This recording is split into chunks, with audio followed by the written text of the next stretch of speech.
Yo, I was thinking about awakening, and obviously spirituality has been a big part of my life for the last few years, and it's interesting from the standpoint of experience, right?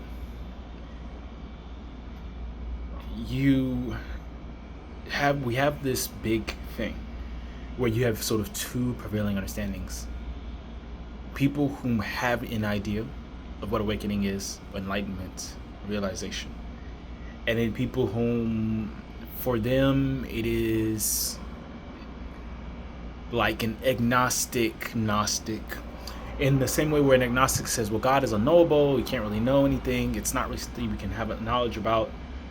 And you have people who say, oh, well, no, you can know God. In the same way you have people who say, oh, you can be enlightened and it's XYZ. And the people say that no, what enlightenment is beyond human conception, right?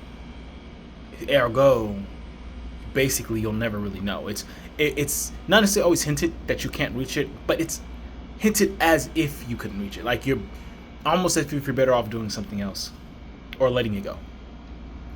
And how I view it, what has really been puzzling me, but also been driving me for the last few months, maybe last year and a half, is that enlightenment or awakening or whatever we want to call it, this thing, this culmination of the human life, it's not beyond human conception, but the very border edge of human conception, it's right outside of. Meaning that certain things that push the limit of the human mind, but can still be conceptualized, are often what we who aren't, right? That's all, most of us, awakened, sort of latch onto as the concept of awakening. So, someone being peaced and blissed 24/7, only ever feeling bliss. Having control over reality, the superpowers you see in comic books.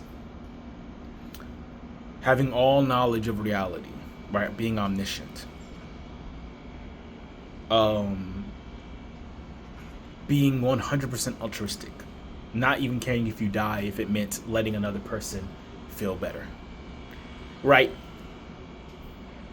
We see these things and we see people for whom these qualities may exist and who are awakened, and we therefore ascribe awakening to these things because for the most part these are on the edge of our conceptual understanding. We can conceive of a supernatural experience, but unless you've had it, you don't really know. But the thing is, something outside of that, right outside of that, we can't conceive of it. It literally is like with the observable universe. Whatever is right outside of that observation could be anything, but we don't know. And I don't know if there's really a point to this. I just think that the problem isn't enlightenment is outside of our conception. We can conceptualize. It's not that it's out so far above us. It's that it's right out of there. It's right there, and because it's in the human blind. It's in the mind's blind spot. It's in the blind spot of the mind.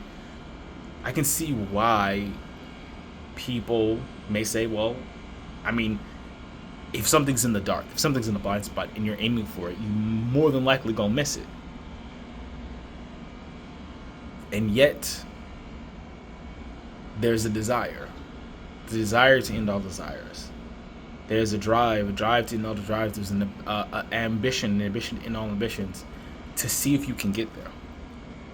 Because just because it's outside of the concept doesn't mean it's not there. But I think truly what makes someone ready is when they're ready to be completely, you could say, naked, stripped of everything. Not destroyed, but stripped, removed, let go of. And then to see what they face when there is nothing.